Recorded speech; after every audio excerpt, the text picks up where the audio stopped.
Good morning, everyone.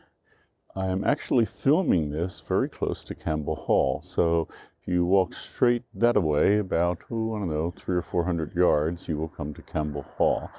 And I didn't plan on filming this here at all, but riding in on my bike as I was going along the trail, I saw the clouds on the mountains behind here, and I thought, well, this is an absolute perfect place to a backdrop against which to film. And it just highlights, how this amazing geography works here.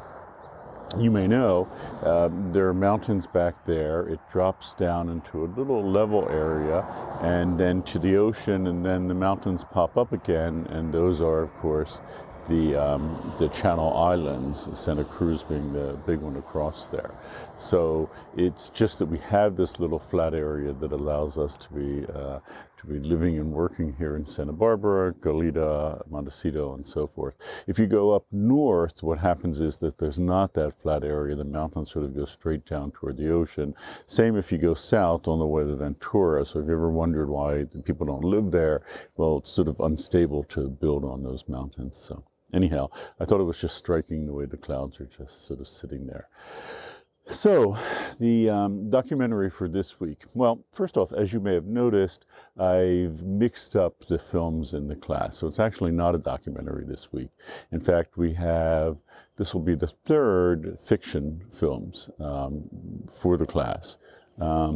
Hear what sounds like, by the way, an airplane going to be taking off behind me here. It's the airport. So we had First Reform fiction, we had Soylent Green fiction, and now we have The East. So why did I select these films? Well, Soylent Green tie in with the sort of climate fiction or sci-fi that Kim Stanley Robinson is doing. And I wanted to deal with, in First Reform, climate anxiety, which that film takes up in interesting ways. And this time I wanted to deal with climate activism. First Reform does that as well in the form of eco-terrorism, and that's what this documentary does as well. It takes up eco-terrorism and a group of eco-terrorists.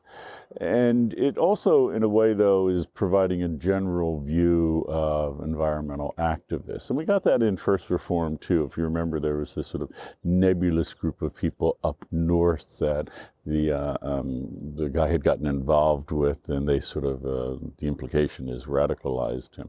And this is certainly a radical group. And I just wanted to think about the forms that activism takes and the way that activism is represented in general culture. How do people think about activism? How do we represented in something like a film? Because we're going to be actually meeting in class during our regular lectures with climate activists. And, well, they're not radical people like this. So it matters because the way that we as a culture think of climate activists is important, because if we think of them as just this sort of radical, really way off to one side group, it makes the whole climate, activist movement, potentially seem that way. So, in any event, I don't want to go too long, and I don't want to give you a lot of specific things to talk about, because there are a lot of things in this film that are striking and thought-provoking, and I really want to hear, your thoughts on it. So, take care, and if you haven't watched it already, I hope that you enjoy the film.